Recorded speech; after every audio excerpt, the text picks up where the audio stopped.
రేపు సోమవారం రోజున మర్చిపోకుండా ఒక రూపాయి బిళ్ళతో ఇలా చెయ్యండి. ఇలా చేస్తే చాలండి, చాలా అద్భుతమైన ఫలితాలు వస్తాయన్నమాట. మీ జీవితం మారిపోతుంది. మానవ జీవితం అన్న తర్వాత ఎన్నో కష్టాలు, నష్టాలు, బాధలు ఉంటూ ఉంటాయి కదా!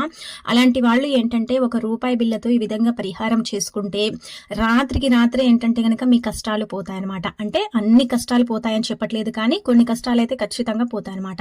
రూపాయి బిళ్ళకు అతీత శక్తి ఉంటుంది. రూపాయి బిళ్ళ చాలా చాలా పవిత్రమైనదండి. అంటే డబ్బు పరిహారాలు చేసుకున్నా, మనకుండే కష్టాలకు సంబంధించిన పరిహారాలు చేసుకున్నా ఖచ్చితంగా ఫలిస్తాయన్నమాట. అందుకే రేపు సోమవారం రోజు ఏంటంటే గనక రాత్రి పడుకునేటప్పుడు, ఇది ఉదయం పూట చేస్తే పెద్దగా ఫలితం రాదు కానీ రాత్రి పడుకునేటప్పుడు ఏంటంటే గనక మనం పడుకునే ముందు ఒక రూపాయి బిళ్ళని తీసుకోండి. అలా తీసుకున్న తర్వాత ఈ రూపాయి బిళ్ళని ఏంటంటే గనక ఆడవారైతే ఎడమ చేతిలో, మగవారైతే కుడి చేతిలో పట్టుకోవాలి. ఇది మనకేంటంటే సిద్ధశాస్త్రంలో చెప్పబడ్డ పరిహారం అనమాట. అలా పట్టేసుకొని మీరు గుర్తు పెట్టుకోండి. మీకుండే కష్టాలు, నష్టాలు, బాధలు ఇలాంటివి ఉంటాయి కదా! అలాంటి వాటన్నిటి గురించి కూడా